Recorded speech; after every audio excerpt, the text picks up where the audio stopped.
আজি মানে ঘৰত কোনো নাই, সেইকাৰণে অলপ চিকেন আনি অলপ আনি বনাইছোঁ আৰু অকলেহে নিজে বনাব লগা হৈছে।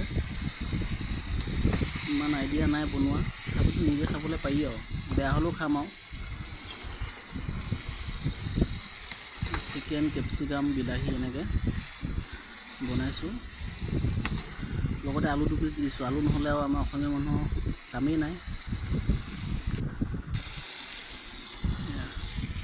মছলা বৰ বেছি ইউজ কৰা নাই মানে অকল আদা নহৰু এনেকৈ দিয়া হৈছে, অলপ চিকেন মছলা দি দিছোঁ, হৈ গ'ল। এতিয়া ভাত খাওঁ আহক।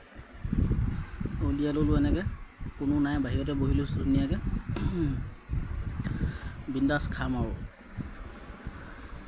এয়া ভাত, চব্জিটো মানে কি কালাৰ ইমান অহা নাই, মই মানে ৰেড চিলি দিয়া নাই, মানে বহুত জ্বলা হয়। মজা, টেষ্টি।